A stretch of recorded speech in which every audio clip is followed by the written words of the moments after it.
economic platform that speaks to and for the masses. We are not in the business of manufacturing placements and hustlers. Rather, we are in the business of changing and revolutionizing the thought process of our people, not only in Liberia, but even around the world. Again, this is your the same platform that's in the business of changing and revolutionizing the thought process of our people. Today is October 7th, Saturday, 2023. Um, we have a couple of topics on the table tonight.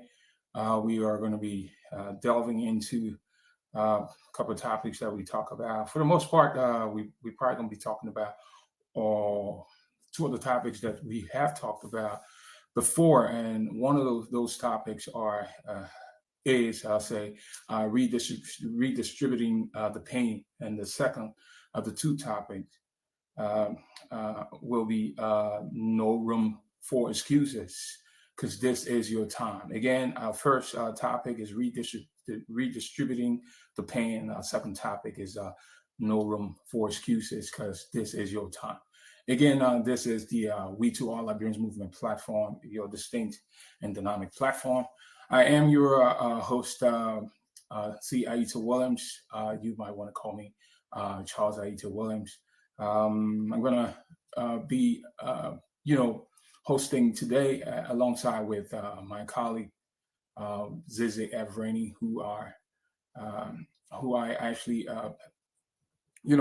kind of work alongside with last night. So if you have just tuned in and I ask that you begin to share this live. I know it's kind of quite late, but I feel as though we have a responsibility to come out here and try to contribute just to get our people, geared up, because we only have a couple of days to election, and we want to make sure that our people are pretty much in readiness, ready to cast a vote or their votes for the most competent as well as qualified candidate. Again, if you have tuned in, I'm asking that you begin to share this live. Please share this live with as many people as possible. I believe Rainey's trying to come in here. Rainey, you will have to call me on set. Yes. Two topics we have here: redistributing the pain, and the second topic that we have is no room for excuses, because this is your time. What other time do we have when our people are, all of our children, the elderly, under an imminent attack? So we need to get up. We need to be sensitized. We need to, put on our full armor here, in terms of being ready to receive, being ready to, jump right on the wagon and be ready to be sponges, so that we can absorb these information, and so that when we go to the to the poll, or we go to these polling stations to cast our votes for the most qualified candidate.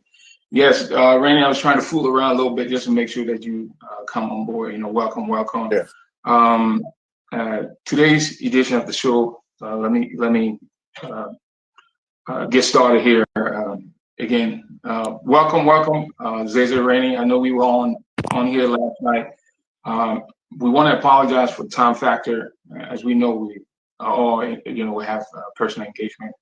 But here we are, today's topic, redistributing the pain. Our second topic is no room for excuses, because this is your time.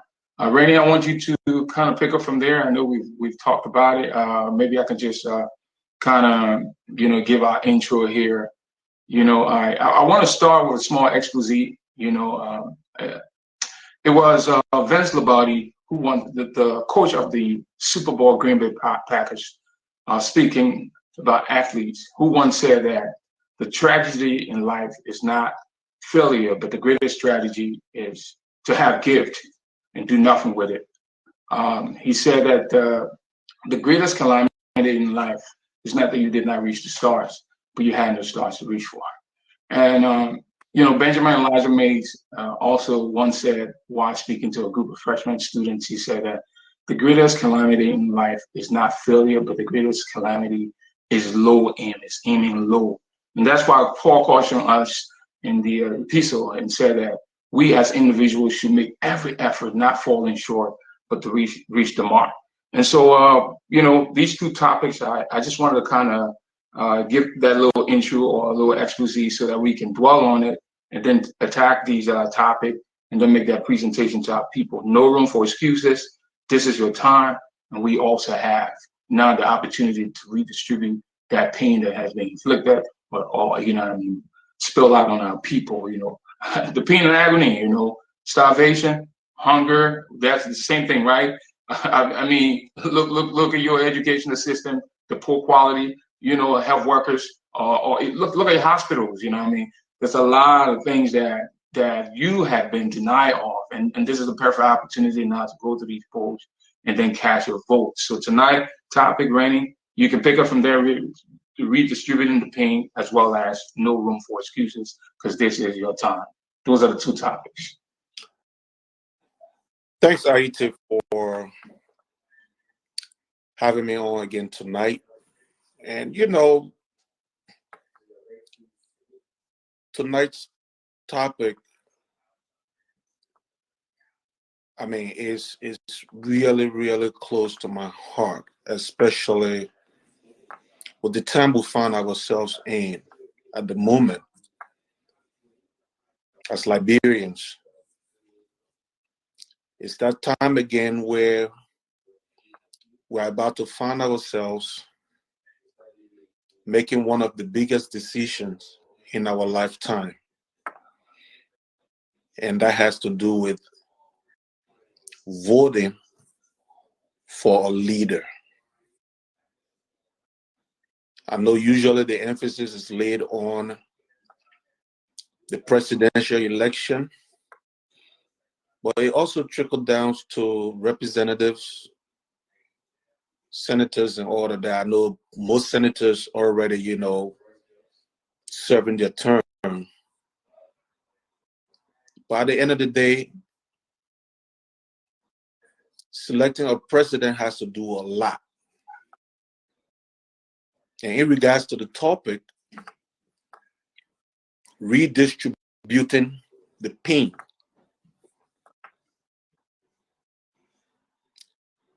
It has to do with a lot that's happened in the past. Liberians have sustained a lot of pain. Our people are injured. They are injured to the extent that they don't even realize that they are injured. Our people have lived with so much pain and agony that they even forget that they are going through such tremendous pain. It's like they have gotten immune. And when you've reached that far, it's like you have become hopeless. And sometimes we sit down and then wonder why our people make the decisions that they make when they are selecting leaders. Our people are traumatized. And I think these are the things that we have to look at. Our people have suffered too long that suffering has become a norm. It is hurtful. Are we going to the ballot boxes again to just vote because this person gave me a ride, and after they have stolen money from the coffers of government, and then we consider them to be nice? Like I hear people sometimes, oh, this person came and they gave me X amount of money. The person is a good person. Is that how we're going to dignify these people that take the wealth that belong to us and act like they're doing us favor? Are we going to empower them again to just redistribute the pain? It's like taking the gun and giving it to somebody and telling them, shoot me. Are we prepared to do that? And I'm stressing on these things because we are almost there. The clock is ticking. We're talking about less than a week. We're counting hours. That will be making a decision for 6 years that's going to impact our lives in a positive or negative way. We have to wake up. We have to wake up.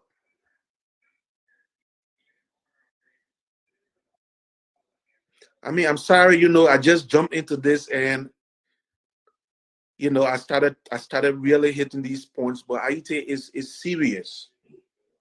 It's serious. Before I got on the show,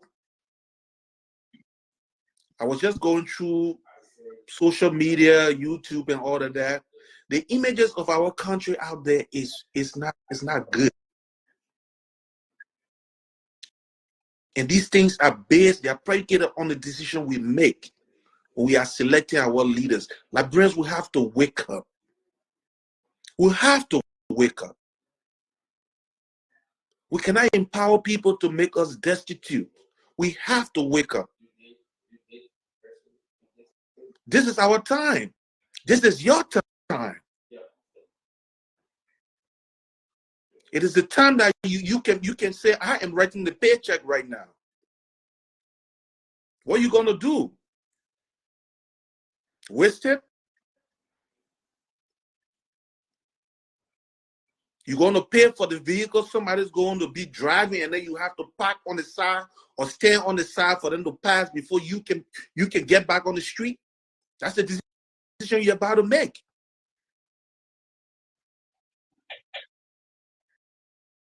It's serious. It's really, really serious.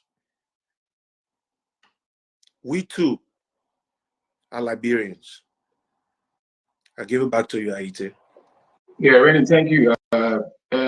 Just speaking of time, no room for excuses, in terms of time, last night as we were talking, mentioned time has three dimensions, the past, the present, as well as the future. And those three components of time are all intertwined. I think it's about time now that we begin to look at the past. Some things we'll say here tonight will sound repetitive because this is the time and season that we're in. The Bible says that in the book of Ecclesiastic that there is a time and season for everything. There's a time to be born, there's a time to die, there's a time to plant, there's a time to harvest. And this is your opportunity to rewrite history, to change the narrative, and so that you, like I said last night, you as a citizen of the country, you are the driving force to determine who is elected into office. And in addition to what you said, Rainey, you just don't want to go over there and cast your vote for anyone. You want to cast your vote for someone who has the country at heart, someone who is patriotic, someone who has empathy, someone who understands, the sufferings, the injustices of the society, and someone who is willing to accept, responsibility for correcting those wrongs.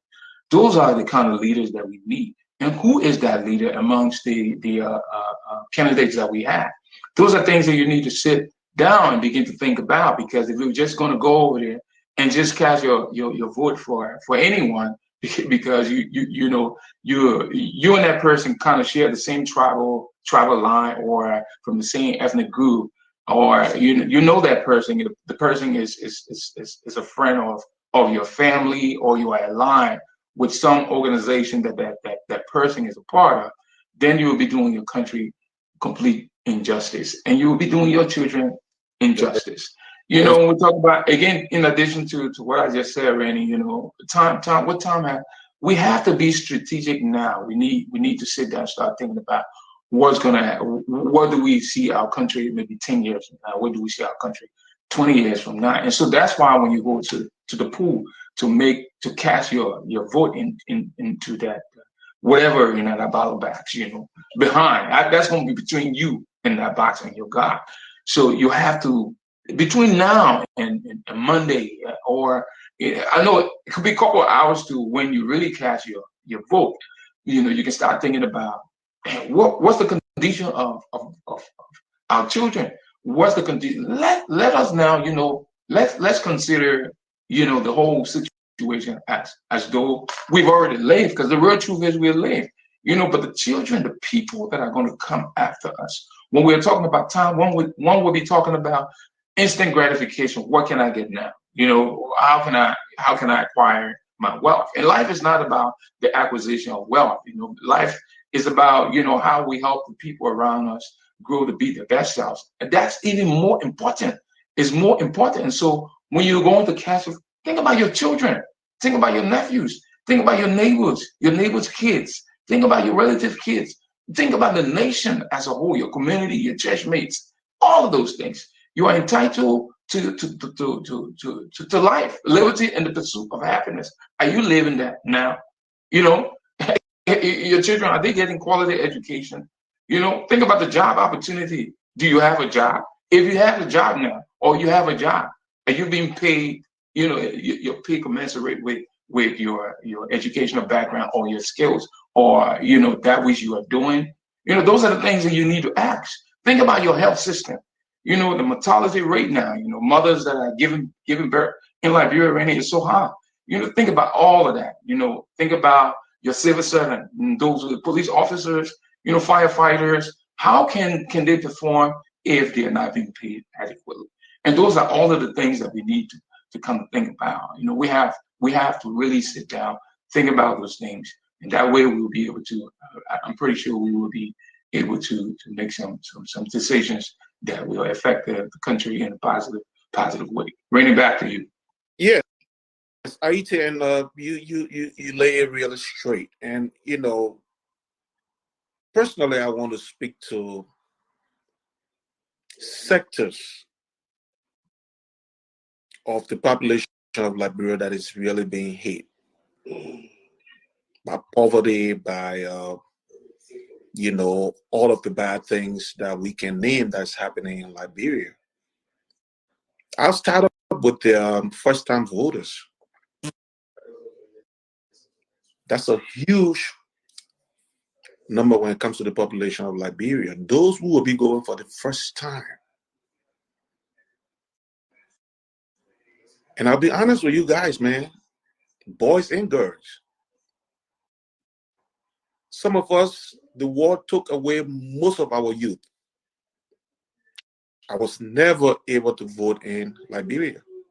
Never had. And I'm speaking directly to you guys. It's a blessing that in your time, you'll be able to go and vote. You guys got phone. Our time we never have phones. You'll be able to exercise your civil right. That's the right you have. When you stand before that ballot box, you're voting for your education, you're voting for infrastructure development, you're voting for how your phone bill can be lower. There are a lot of things you're going to be voting for. And you want to take it seriously, because if you're 18 and it's your first time voting, whoever you vote for,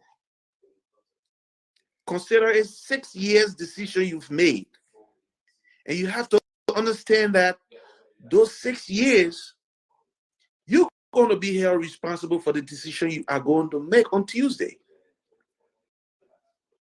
So whatever the outcome is, you should be willing to accept it. That's why it becomes your civil right. And I would like to address the young girls. I know they also form part of the you know, the first-time voters, but I want to lay specific emphasis. You guys are the James. You guys are the ones that's supposed to be given most preference.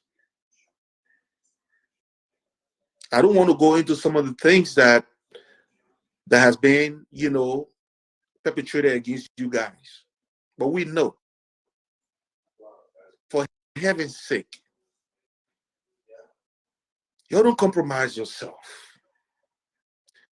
Nobody has to take your pride from you for your vote. Make an honest decision. Sit down and think about it. Have consultation with your friends. Y'all talk about what matters. And when you go to cast your vote, whatever the outcome is, say, you know what? That was my decision and I will live with it. Do not compromise yourself. If you're 18 or you over 18, you're a female, vote your heart. Vote for your education. Vote for good hospital. Vet those people that want to lead you. Follow their records. Make sure that they are competent and qualified. Do not compromise. It has to do with your future. You don't want to vote for somebody who will later on wants to call you into their office to give you handouts for whatever reason, for you to think they care about you. Please do not compromise yourself. And I want to talk to our mothers, the women. It's a lot. You have gone through a lot. You mean well. There are certain responsibilities of a parent that no one wants to take away. Somebody can give you lapa today, or give you a blouse with their name on it. It doesn't make you better. It makes them better. When you go over there, try to vote for somebody who has the future of your children at heart. Vote for somebody who wants to see you grow.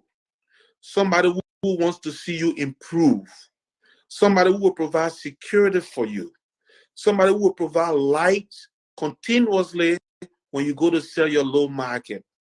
Vote your heart, because that's another 6 years. You will have to wait to do it again. So please, I'm talking to all of you mothers, all of our sisters. Let's take this election seriously. In relation to the topic tonight, redistributing the pain, no, we cannot allow ourselves to redistribute the pain.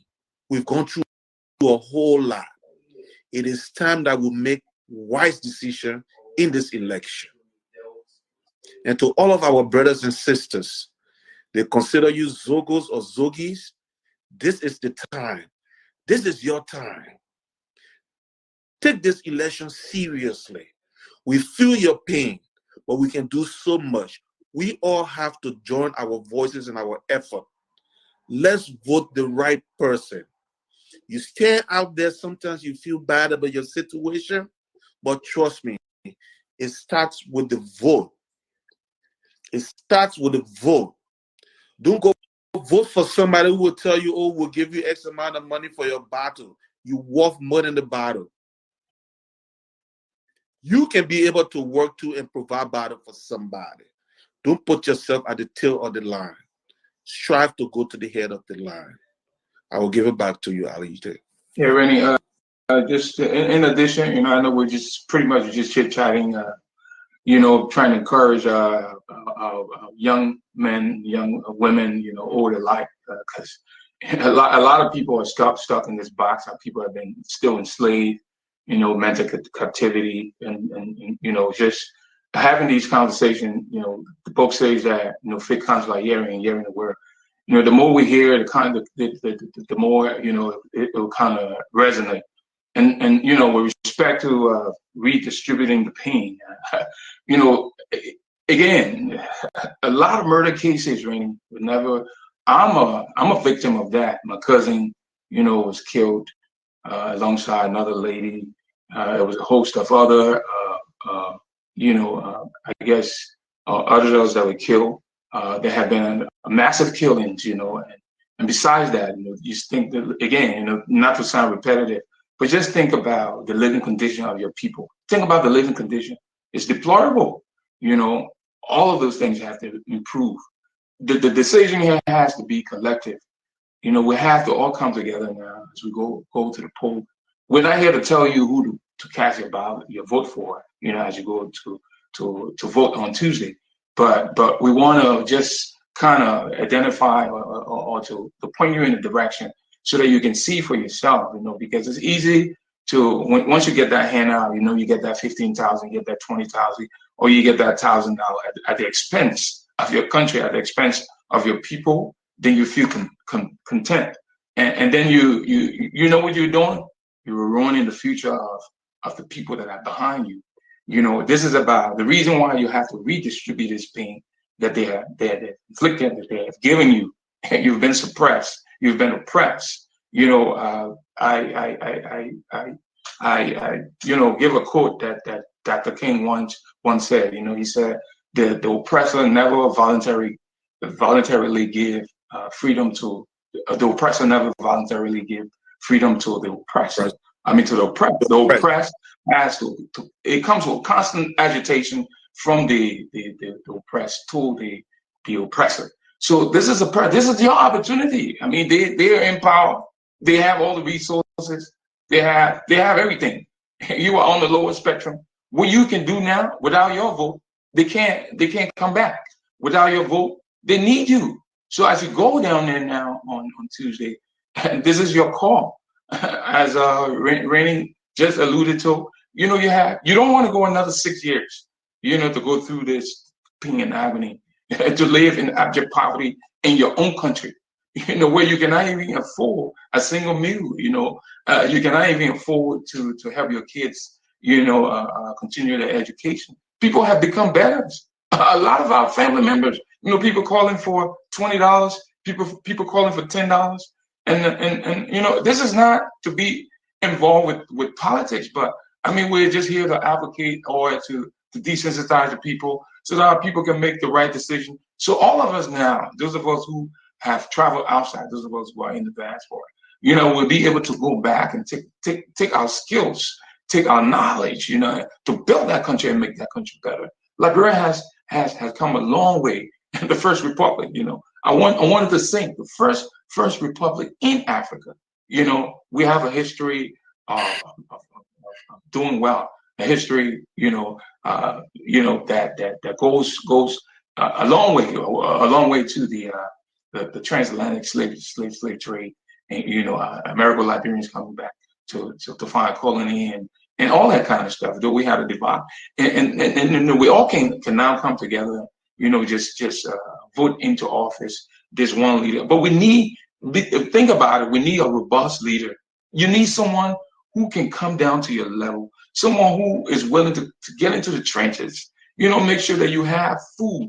You know, you have adequate and affordable shelter. You know, you have good health care. That is, you have good hospitals. You have access to good roads, so that when you make your little garden or your farm, you can be able to transport them and sell them. You know, someone who can empathize, someone who, you know, will be able to stand and speak against the ills and the, you know, the alls and all that stuff when things happen, who can represent you, but not someone who is going to use you.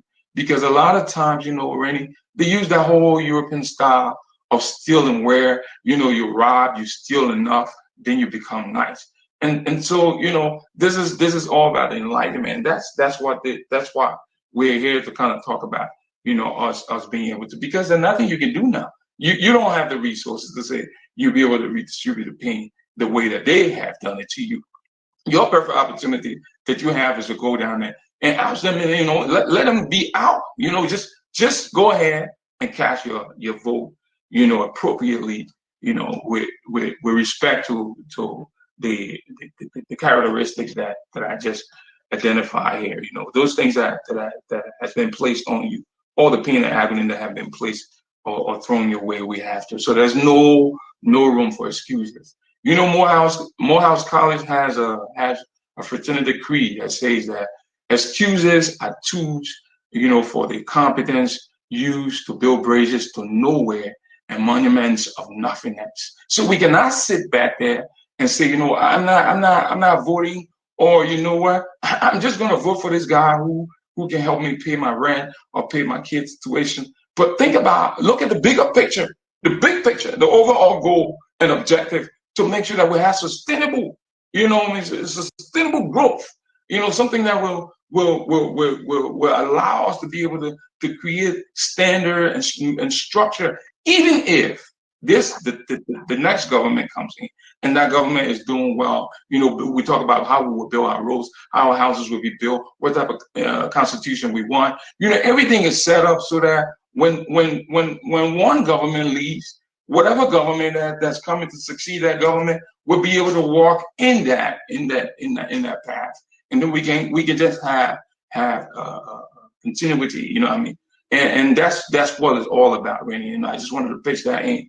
You know, tonight's show is not you know, something that's going to be a long hair, but just to encourage our people to identify some things that maybe, you know, they've been blinded to. They can be able to gain insight to, and come on Tuesday to be able to make that vote.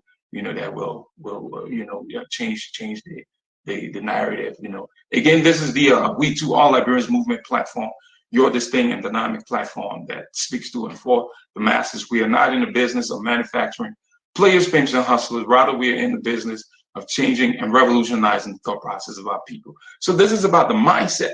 The mindset, you know what I mean?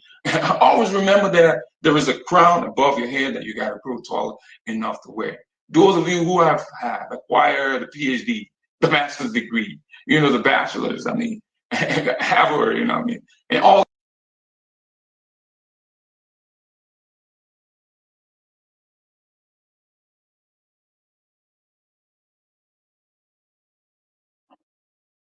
and Oh yeah, all right. you got you got first. Ray, back to you. Yeah. Yes. You know, I know I jumped in and I was a little bit emotional, and every time I think about leadership in Liberia and just the way things are going, it becomes emotional. And sometimes I know our people sit there when we are talking about these things, we're talking about the principles that can be applied to solve some of the problems. Maybe it sounds a little bit too overwhelming, it's too big for them to understand. And sometimes I like to break it down, and no offense, so our brothers and our sisters can understand. We know where you guys are. But we talk about change every time. The country is not changing. We're selecting bad people that are leading us. People in leadership don't set precedents. A good leader will set precedents. A good leader will set examples. A good leader will fire and hire another person that he thinks can do the job. A good leader will warn. And the thing about leadership is starts from home. Our nation starts from the home that we run. Nobody should get it twisted.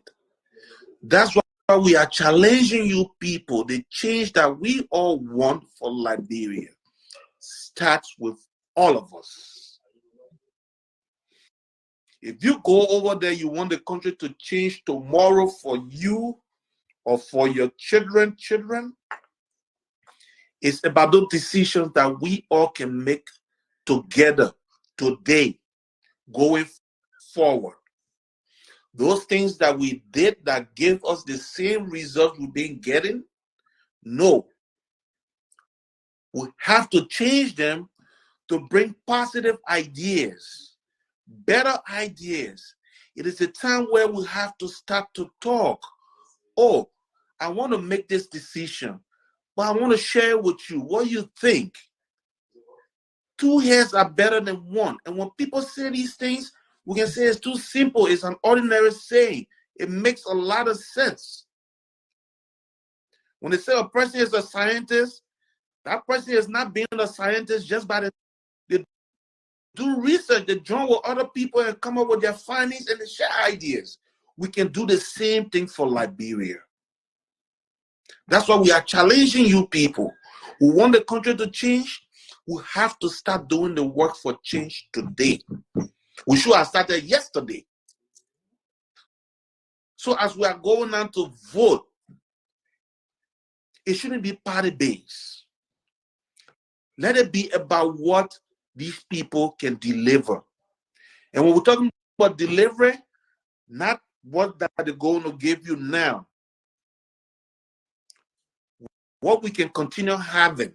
We're talking about systems. We're talking about security. We're talking about job provisions. We're talking about farming, agriculture. Look at the country. We're not plenty. But the food, like we can't even grow it. We sit and we talk about foreigners who have to learn how to be hardworking, who have to learn how to be honest. There are a lot of things we have to work on. By the end of the day, we're about to go to elections. Let's sit down and think about all these things. I know people will say, oh, it's late, election is right here, and we're talking all these things. It's never too late. Like Ayiti just said, excuses will just build the bridge to nowhere. We can't be making excuses. Now is the time. Now is the time, and I'm stressing on it. We said that we're saying these things, we work hard. We've gone through hard times. And we feel sorry for you people because we empathize. And those are attributes, those are qualities you want to see in your leader. Somebody who will not just say, hey, yeah, I'm sorry for you, but somebody that will say, you know what, we can work on this and then change some things. That's where competence comes into place. So we can say this, we can't overemphasize this. We just keep talking about it because election is just few days from now. And I'm coming down to the understanding of my brothers and sisters that are called Zogos or Zogis out there. You guys too are Liberians, and you can have a serious impact on who will become president. We know where you are. In this country, when somebody is stressed out about their personal problem, over a week, they put them on medication to help them. You people are vulnerable, we understand. You people are strong. You can withstand. You're not going through this situation because you want to be in it. We understand. But just sit down and think for a minute. If it will be 5 minutes, and say to yourself, I got this voting card. Am I going to waste it and keep living like this? I'm going to put it somewhere where it will just bring some internal satisfaction to me. If even the president that I will vote for will not know me, at least people that surrounding me can benefit, I will benefit too. That internal joy, it helps. And I can't say this any longer, man. Yeah. And we hope the message go out there to shift the mindset of our people. Because if you continue to do the same thing and you're expecting a different result, that's insanity. That's why we cannot sit down and let you people to keep doing the same thing, because you will end up getting the same result. That's why we're coming in to talk to you. We have other plans, but we have to start from somewhere. If we can change this, a lot more can happen. So the tax is ours. Ayiti, I'll give it back to you. And you know, Rennie, the one thing that I want to clarify here, this is not to a particular, candidate or party, because prior governments also fill our people, just the most recent government prior to we as government fill the people massively because they had individuals that were being paid 30,000, for doing what? They had all the contacts. I don't want to sound repetitive, but I just like to be fair. I come from a place of truth, a place of fairness. And once they left, I mean, they left these guys, and you can see the man who's leading. I mean, he's inept. He doesn't have the ability to govern. He doesn't know what governance is, and so we as Liberians, we have the tendency to befriend people or elect people based on fame, on what they have. The acquisition of wealth has become the order of the day. If the guy has a lot of money, even if this guy thought process is at the lowest level, they rather gravitate to that guy rather than you who's making sense. And that's why we want our people to understand life. All those things are superficial. You don't want to go after the temporary things. You know what I mean? You want to make sure that the decision that you're making will impact. We want to leave legacies. You know what I mean? You want to leave something when you are gone. I can think about it. We're still talking about Dr. King. We're still talking about Kwame Nkrumah. We're still talking about Gerald Rawlings. We're talking about Thomas Sankara, Nelson Mandela. We have a whole bunch of people. But we have to have the courage to do this. And that courage I'm talking about is about depriving yourself now. Muhammad Ali, I'll say again, Rennie, his quote, he said, I hated every morning I had a dream, but I said to myself, suffer now and live the rest of my life a champion. Maybe we have to take the pain, Rennie. We may not, someone said, the Bible says that life and death lies in the power of the tongue. So be careful what you say. Who knows, man? We may not see the end, you know what I mean? But let us now be part of the planning process, Let us be the architect behind, Liberia being better tomorrow. And that's why when you go to that polling station on Tuesday, you want to make sure that, in fact, today, UP had I'll call it the train. People converge at various locations. And there was a whole bunch of things that happened today. We try not to get into that. But tomorrow, I believe that CDC will be closing. I was talking to my mom today, and she was telling me she wants to go to church tomorrow, but the traffic will be, crazy. Think about a country that has been, when I say the country is underdeveloped. But every time people come to tell you, oh, people building, people building, the people doing that, they're building the roads. Think about it. The country was founded 1822, gained her independence 1847. You need to sit down. In fact, the oldest country, that country in Ethiopia, were the two countries that were never colonized. But why would Liberia be so far behind? Really? This is the time now, and I was saying that we need individuals who will be ready for us to sit down, and repent a new constitution that will fit us. One will say you're crazy about that, and that's what we're talking about, real life. This is the time for us to start thinking about how we can rewrite our history, rewrite, the narrative. We are not beggars. People have pride. This is your time to now leave from the horizontal and now step up to the vertical. You know what I mean? Let's be upright. Rennie, come in. You see, Ayiti, and that's why I had to overstress the point that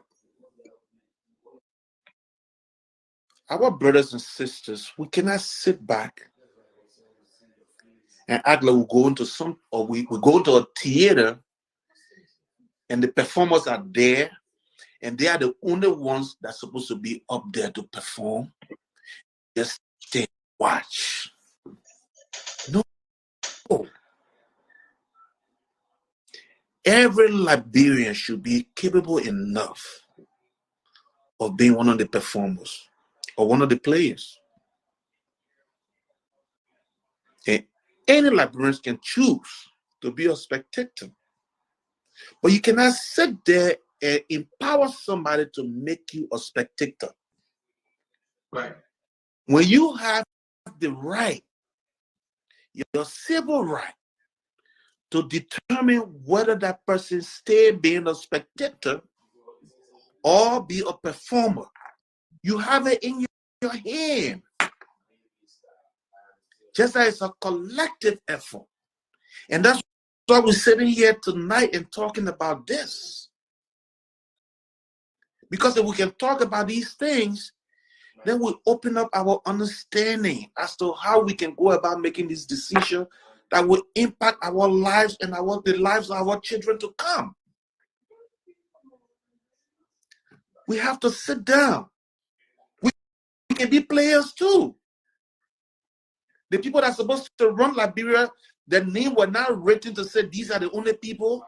You that are sitting now over there today and listening, if you start to shape your mindset as to what you want, trust me, if somebody cannot deliver for you, you can shape your mindset and you can deliver it for yourself and deliver for other people that want it too. And that's what we're talking about. The time is over where we used to sit there and think people will come from a different place to come and fix Liberia. No, it is our responsibility as Liberians, and it starts with the decisions that we'll be making to elect our leaders. I know it seems like, oh, when we're going to get past this, no, you have to start. A million miles begin with a single step. If you don't take that first step, you're not going anywhere. It will always be a dream. Put your dream into reality. Make history. Say, yes, I voted and my vote yield this. I can point to it. I can show for it. That year when I voted, the choice that I made, this is the outcome. For once, let Liberians be proud of their country. Everybody cannot travel out of Liberia to enjoy life. Life is in Liberia. It's about the decisions we make. And those decisions will build better schools. It will build better roads. It will build modernized hospitals. We'll be able to put the right people into certain projects so they can execute based on their competence and their qualification. And you too will be a part. Because now you're putting people into power that empathize, people who have been there, people who have gone through the same situation you're going through, and they can look back and say, oh no, I didn't want this for myself, I don't want it for them. Don't go and then give your right for something that tomorrow will not be there. Yeah, let's open our eyes. Let's open up our mind. The sacrifices we'll make today, trust me, it will be something we'll look up to tomorrow. It might be harder, but it will get better.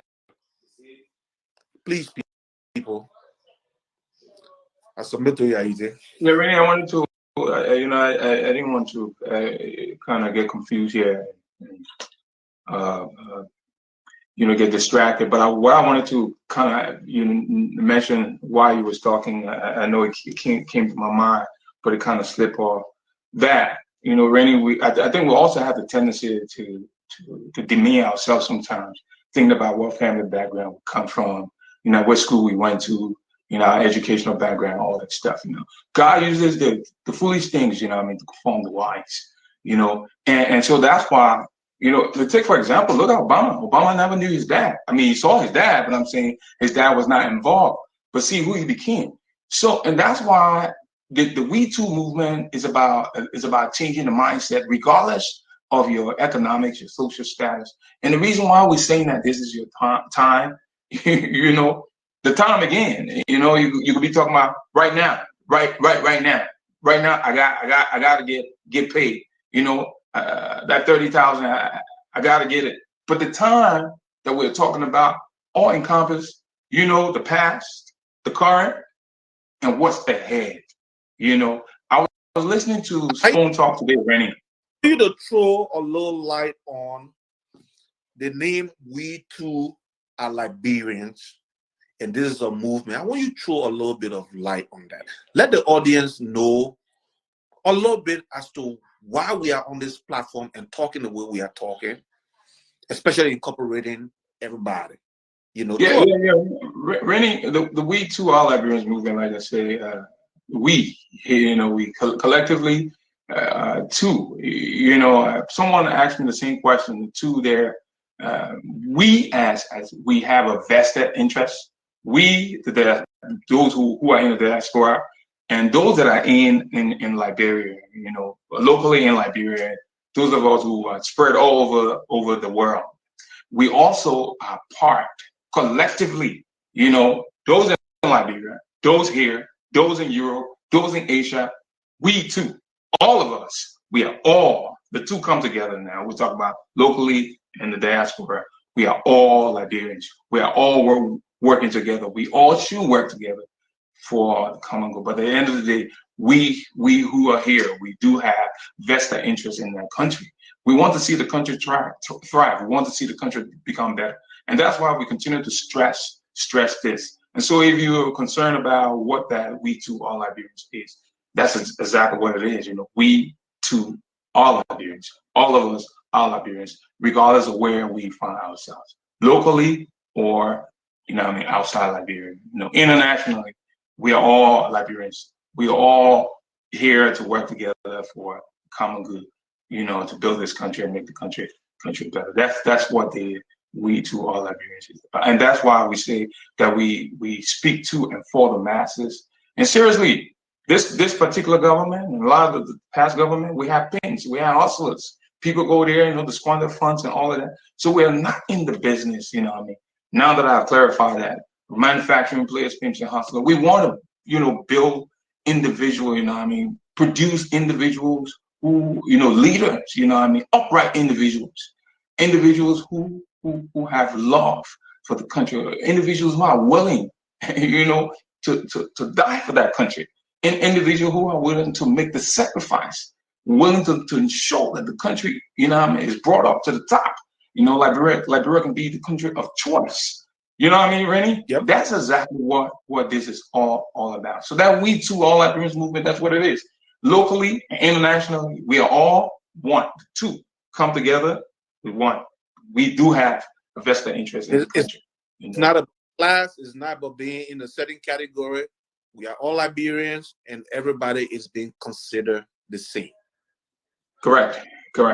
So right now, we today's conversation is just more dialogical, and we're just having a conversation to encourage our people, as to go to the poll on Tuesday. I just want to make sure that our people, not carried away by all the other stuff. I mean, you're having all these rallies, we're not even educating the people, to know their voting rights. Why are you voting in this guy into office? It's time that we sit down.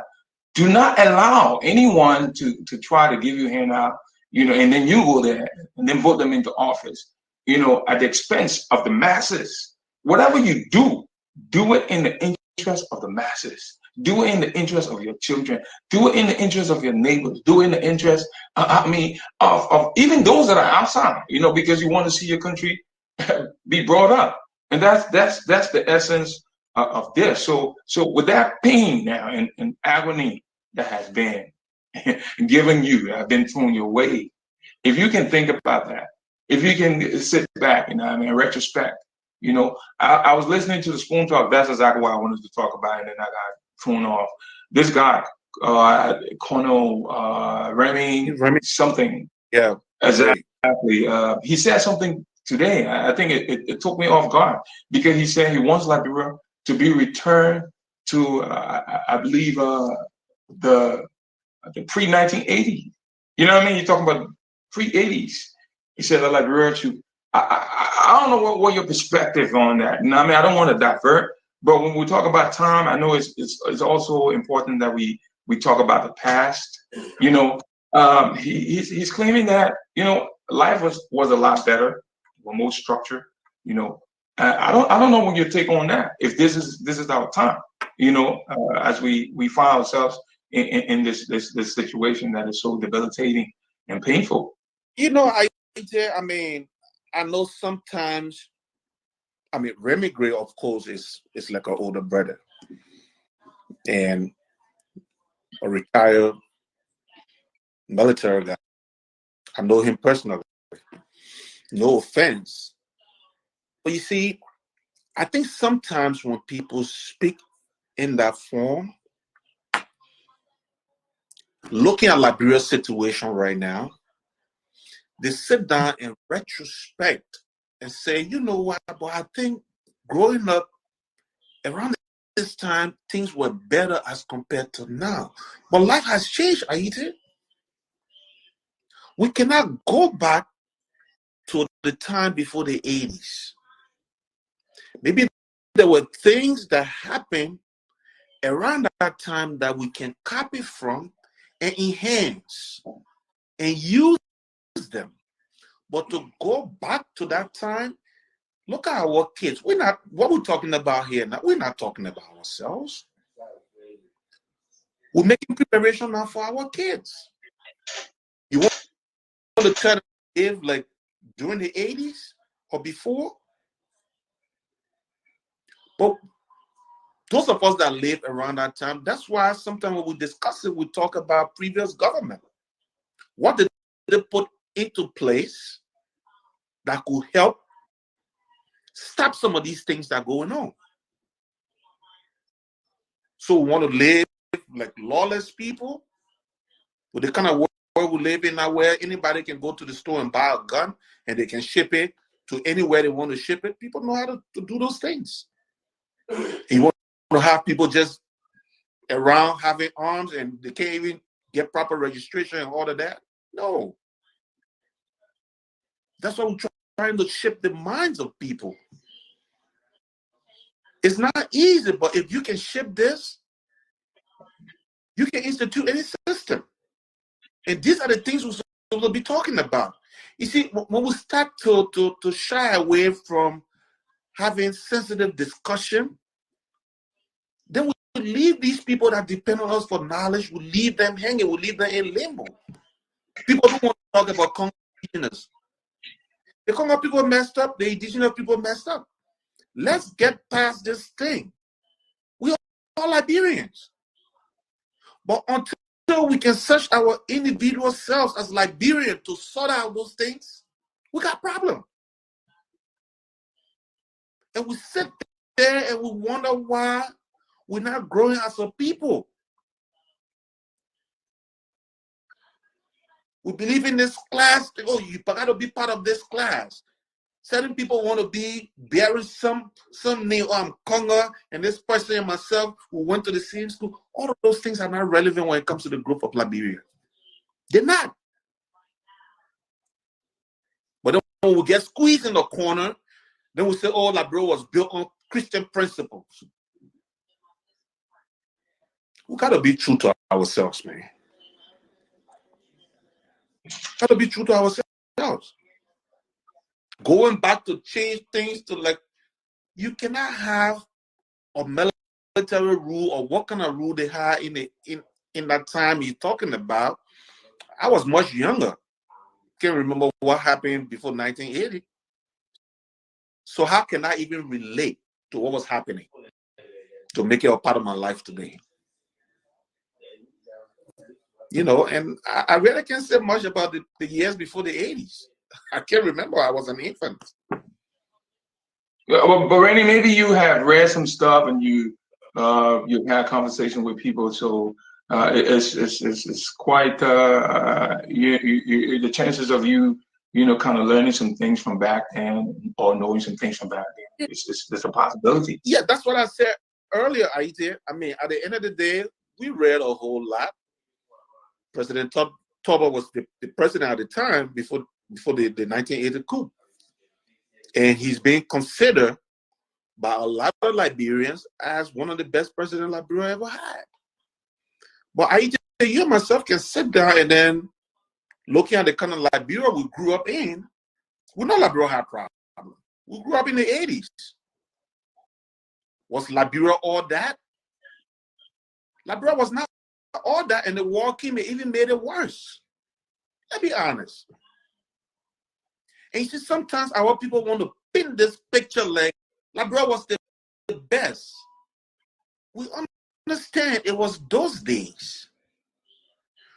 But the leaders we had, what were they really thinking about the collective Liberian or just the people that were surrounding them? And that's why we're having some of these conversations. I was looking at the video of the from Burkina Faso, this young guy. This guy's talking about renewables. Ayiti, for heaven's sake. They got drones that monitoring the farms. They got water system doing the watering of the farms, the irrigation system. Liberia will not just get there, but what are we doing? Are we preparing for those things? I think that's the conversation we should be having. Now where you're going to have a handful of people going to sign a deal for oil, and the money goes into their pocket. And then one group of people come in and they're talking about raw fund, and that money vanishes. Nothing happened to them. But today they want to be in leadership. Look, let's call a spade a spade.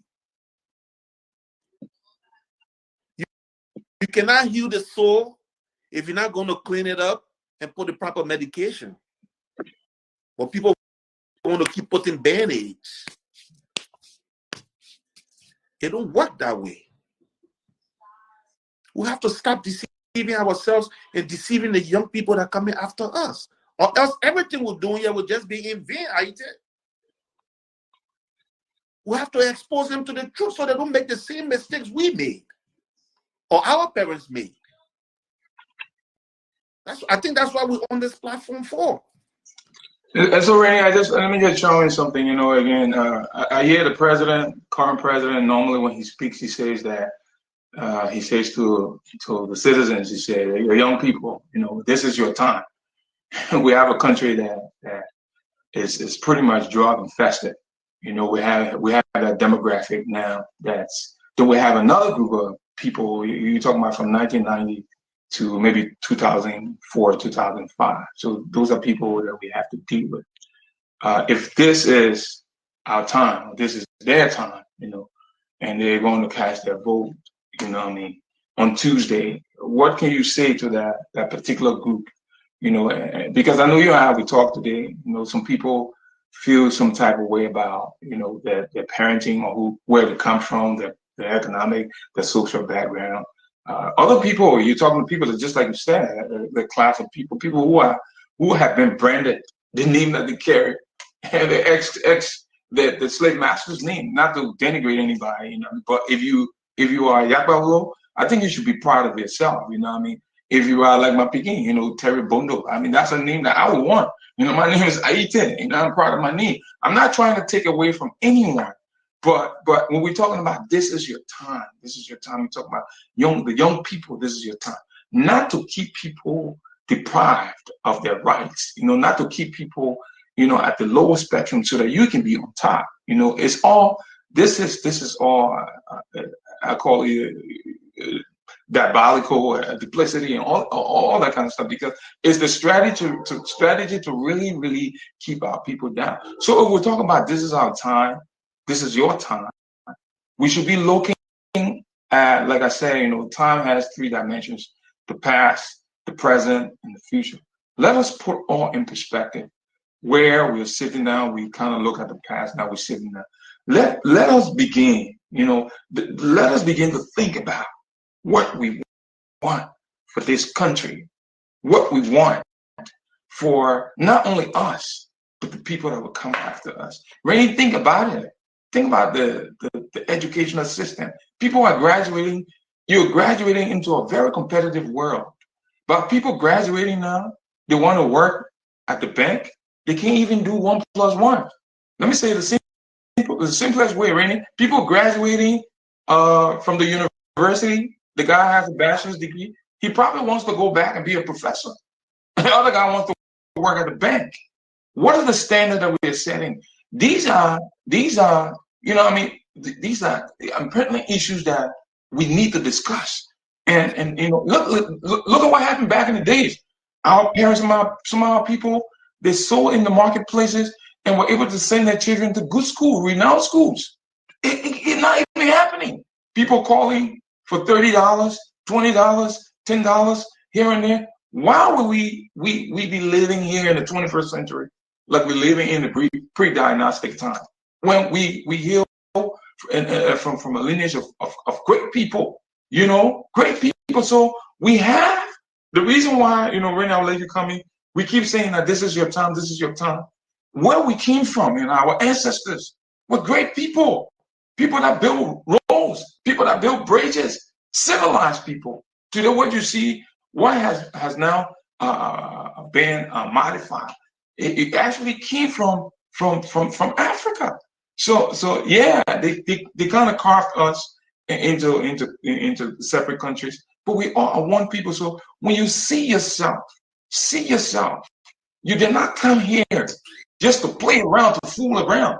You've come here for such a time and a season to make an impact. As I said before, really, God's original plan for you and me is so that we will have dominion, so that we'll have power, so that we'll subdue the earth. But we cannot live here and we're not able to reach our full potential. We cannot live here and don't make an impact. We cannot live here. I believe when Dr. King entered, when he was born, even before he entered Morehouse College at the age of 15, no one ever thought that a young man of that stature would change the trajectory of the civil rights movement. And that's why we keep patient to say, this is your time.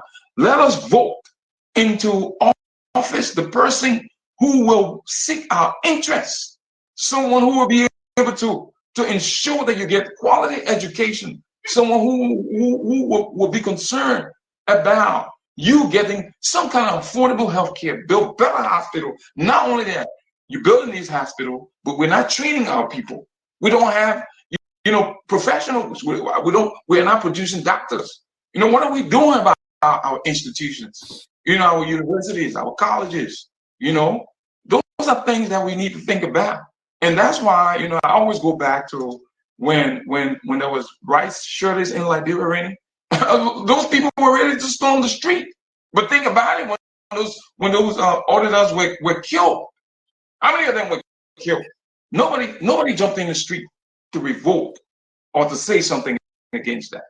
So it's important that we go back, we use those things, as reasons. Why? Sit down there and say, you know what? This is a pivotal moment in my life, in our life, in our life as a nation. Let me cast my vote so that my vote can make that change. Back to you, Rainy. Thank you, Ayiti. When the leader is misguided, it becomes dangerous for his people that looks up to him or her. And it's sad that our people, or we as Liberians, we have gone through so much that it seems like we are already out of options. And it's bad. It's bad for our people. That you're going through pain and suffering, but you are left with no options, or you think you have no options. Even when you have it, you don't even know how to use it because you are hopeless. After using those same options, but still encounter failure. I hope you understand what I'm saying. Mm-hmm. Our people went to the polls before. And I know today they can sit down and say, what? I voted my heart. But what do I have? What can I show for it? Am I happy?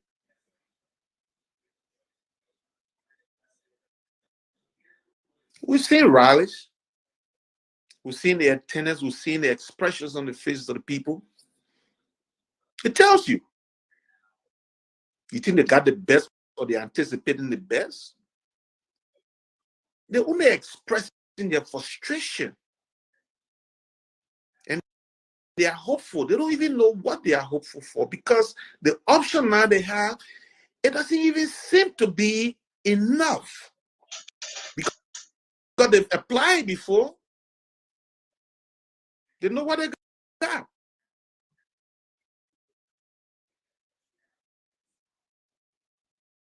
Yeah, right. And let me chime in. Let me chime in real quick before I lose my train of thought too, because we talking about this is your time, and a lot of stuff keeps coming to me, and it's very frustrating. And Before you go, and I was about to touch on this is your time. Look, people will come when they don't mean well for you. They make you to feel like you are a part of what they are doing. This is your time. What can tell me that it is my time? When last it became my time? Now, when it is time that I can cast my vote, it should always be my time. I have to have a say. Have you talked to me? Have you had a press conference that I can sit down by my radio and then listen to say, oh, this is what the person who is leading me have to say? The righteous are on the wall, Ayiti. Our people don't have to be afraid, but to do the right thing.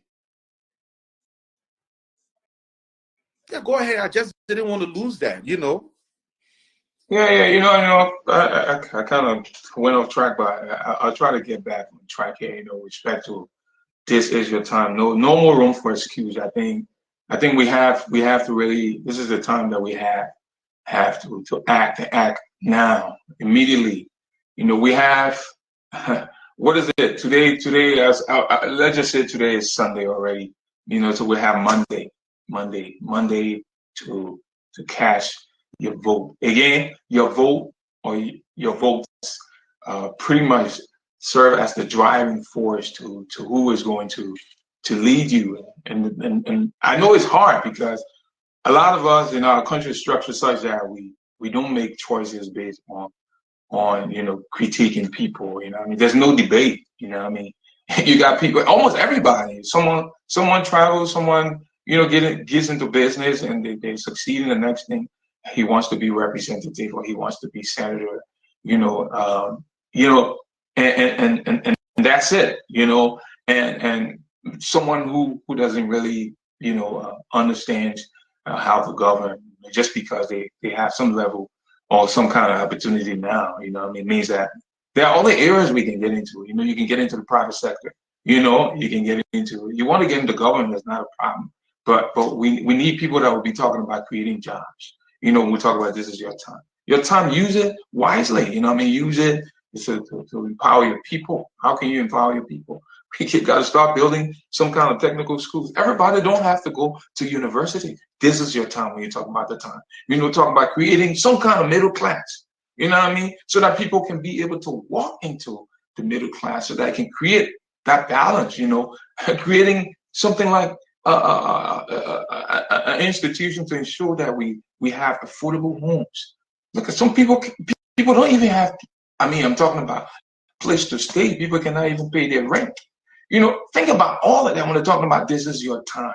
If this is your time, then you should be making strides. Then you be living, even if you're not living to your full potential, you're making progress. You're getting there. You're prepared. You've been prepared to get to that place.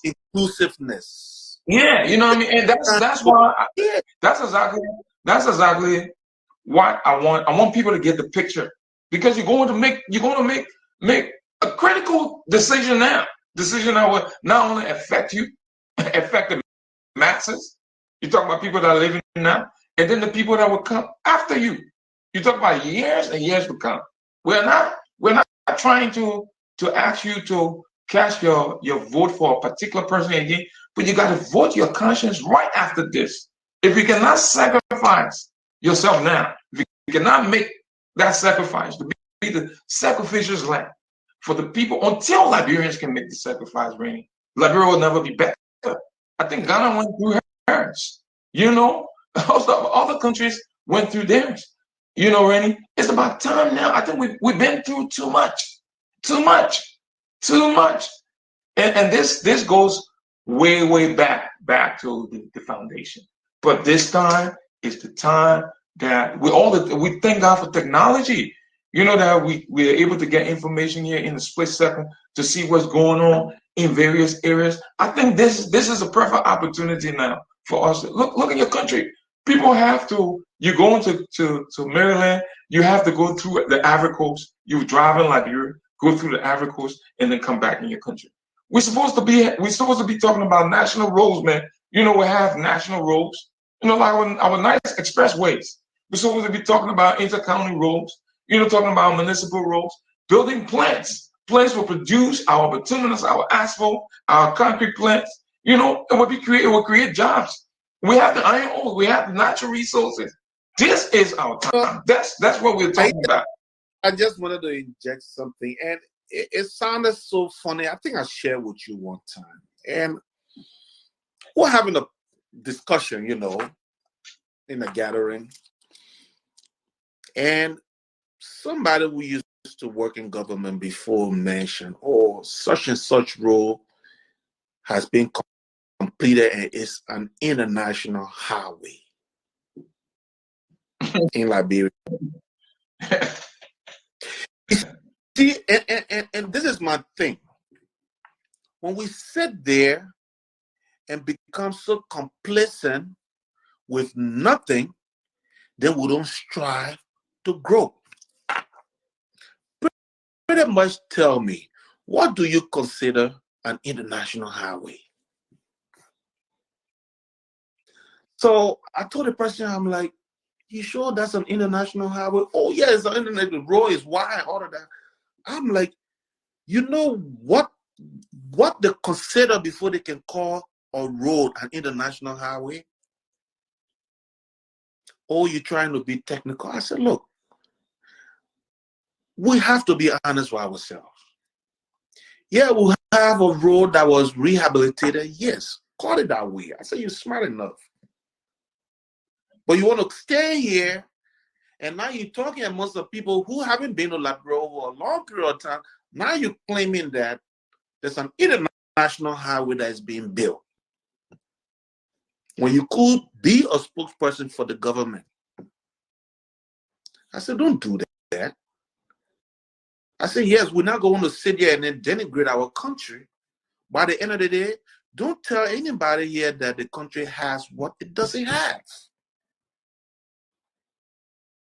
You know, I think we need to stop this. They have standards. There are certain criteria that you fit in before you can be considered a certain thing. You don't have an international highway. Yeah, you have a paved road. Call it that. You know, and we have to teach our people not to settle for less. And seriously, this is our time. This is the time. Don't settle for less. Yeah, Rainy, that reminds me of a quote from Nelson Mandela. He said, "There's no passion to be found playing small, settling for a life that is less than the one you're capable of living." You know, again, this is the WE2R Liberians Movement platform, your distinct and dynamic platform that speaks to and for the masses. We are not in the business of manufacturing place claims and hunting. Rather, we're in the business of changing and revolutionizing the thought process of our people. One of the mindsets of our people to be changed between. I mean, not only for this election, you know, I mean, just for yourself, holistically, you know, as an individual. There's so much potential that you have.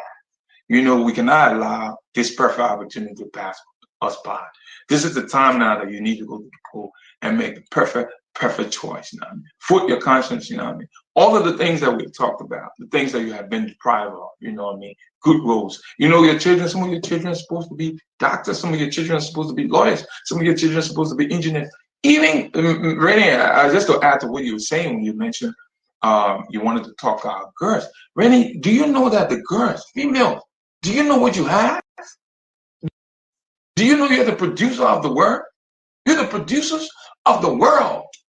It is from you come doctors. It is from you come lawyers, engineers, you know what I mean, sociologists, you know what I mean, Democrats, you know what I mean, entrepreneurs. It is from you females. It is from you women. And that's why you should not even allow yourselves to be played with like pianos. You have to choose who you are aligning yourself with. There's too much to you. This is your time. That's something I wanted to also interject, really, you know what I mean, to kind of inject into the conversation. Because I think our children now, they've lost it. You know, really look, you know, and to give hope to our people, there's hope. Really, let me use this scenario, you know. When you watch American football, the quarterback, he does not throw the ball to the wide receiver. He throws the ball to a spot. It is the wide receiver responsibility to know the stance of the opposition. He has to be able, and back in the days in Liberia, they called it body work. You have to get to that spot, but you have to be able to shake off the opposition and then get to the spot. And then when you get to the spot, put your hands up the ball. So there's a lot of opportunities that are around, but we have people there that are serving as obstacles. So this is your time. If this is your time, this is your perfect opportunity to make a difference. Come Tuesday when you go to the ballot box. When you go down there to the polls, I mean, go there, vote the right person. I think we have said enough. We have said a whole lot. You have been deprived of your right to life, liberty, and the pursuit of happiness. Meaning that even if you did not go to school, you're supposed to be able to go your little market, you plant your garden, like people used to do. You go sell in the market and take care of yourself, not only yourself, your children. You were able to send your kids to school. Look at the educational system, Rennie. The bribes. The children are graduating. They cannot even write a simple paragraph. We should be concerned about that, you know? And when you talk to people who are in government, because, you know, they're getting some kind of incentive, so they say, look, we're doing well. We have to be real to ourselves. We have to be honest. We have to be sincere. We have to come from a place of truth. This is our time. This is your time. You know, Dr. King once said that the ultimate measure of a leader is not where he or she stands in moments of comfort and convenience, but where he or she stands in times of conflict and controversy. Where do we stand at this particular time is the question. This is the time now to go and get the right person. And somebody that we can hold accountable. Back to you, Randy. Yeah, you know, just to buttress what you say, and trust me, we will give different scenarios or different analogies or different ideas to describe some of these things that we're talking about, because we live it. We did not just get here. We too had to practice it. We had to drop some things to understand that in life, you got to put some things down so new things can come into your hands, so better things can come. And we're not sitting here to tell you, oh, do this, and we know we haven't tried it. We've tried it before and it worked. This election is like you own a company and you hire this person to work for your company. Instead of the company making money, the company losing money, the company losing customers. The year is ending and you decided to have an evaluation. You decided to call all your workers to say, you know what, let's have a meeting. Where's the problem? You're going to keep the people there that are making your company to lose? or you will get rid of them and find people who can make the company grow. And that's where we are right now. The Liberian people, our sisters, our brothers, our mothers, and our fathers, now you are the president of that company. You're about to hire your workers. The person you hire right now, the person you're going to employ, that how better your company will be or that how worse your company will be. Now you're going to sign that person's paycheck. If you hire the wrong person, they will pay themselves, they forget about you. So make sure you ask the question before you go hire them. And that hiring you're doing, that ballot you're going to cast when you go vote. We'll say this thing in all the different ways we can say it because we want this election to bring about good leadership in Liberia. The things we can see that's not good for Liberia, we'll have to say it. If your brother that roll, he in government, he's stealing the government money, say it. Because that money he's stealing, he gave you some. Yeah, you will eat it, you can cook food today for you and your family. But tomorrow again, you want him to go steal. But then you sit there and then say, oh, the country is not developing. And it's hard because in Liberia, we don't talk about these things. So it keeps happening, it keeps getting worse. Teachers are not supposed to be sleeping with girl children for grades.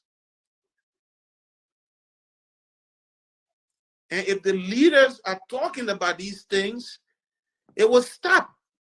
If they are punishing people for doing these things, it will stop. But who's talking about it? It is time that we'll start to talk about these things. Let it be an everyday conversation. Because our sisters, our daughters, they don't have to go through these things. For heaven's sake. And nobody should tell you, come to my office or contact your friends. You go vote for this person, you can't. Yeah, your money, you go. No. That money don't belong to them. It belongs to you.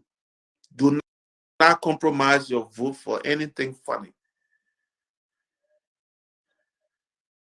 And I tell you, I would just want to just give my closing because I know we'll soon be getting off. And there would just be, an urgent call to every Liberian. We keep talking, but we got to act. Spread the word. It's not late. Let this election be a defining one. If you don't want to discuss who you're going to vote for, sit down and think about it. Think about those things that you want to change for yourselves or for your children or your unborn children. And to the youth, if this is your first time voting, sit and think about it. Look at the constraints that is being placed on your parents. Put yourself in their shoes. You could be living a decent life. You could be going to better schools, but it's because of some of the decisions that were made in the past. So sit down and give it some thought before you can go over there to go vote.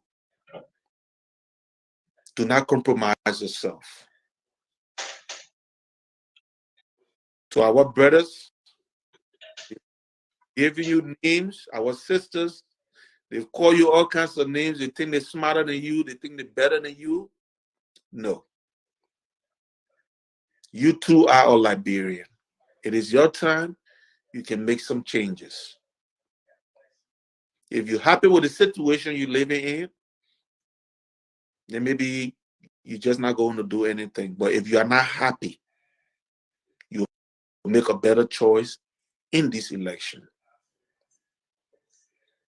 Let God bless Liberia. Let God bless all of us. and we want to wish you guys a blessed weekend.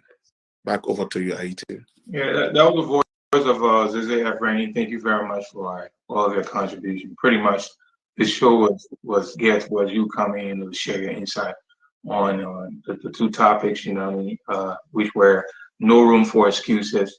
You know, this is your time. Redistributing the pain, and I think from all that have been has been said, I think a lot of people kind of get the message. Come Tuesday, you will be able to go in there, and cast your, just put that you cast your vote.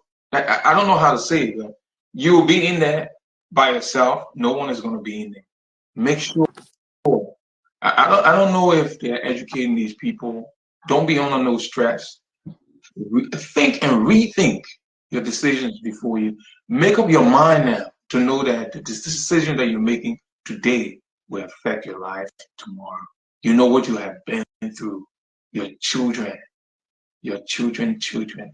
Today, the opportunities that we have, where we are today, people made sacrifices. So we also have an obligation, moral obligation.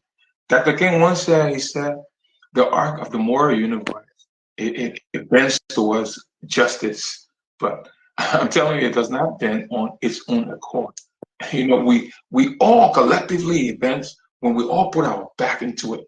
So this is the time now we can put our back into it by going to those polls and then casting our votes for the right candidate who would be there for the masses, who would be there for the ordinary people to make sure that there's equitable justice. You have the right to life, liberty, not to sound redundant, and the pursuit of happiness. You have affordable homes, you have job opportunities, we have middle class, we have hospitals, not only hospitals, but we also have trained doctors, we have nurses. I'm going to talk about professionals. We'll be able to create professionals for tomorrow, and we start competing. Where, you know what? You don't necessarily have to come to the States. You don't have to go to Europe.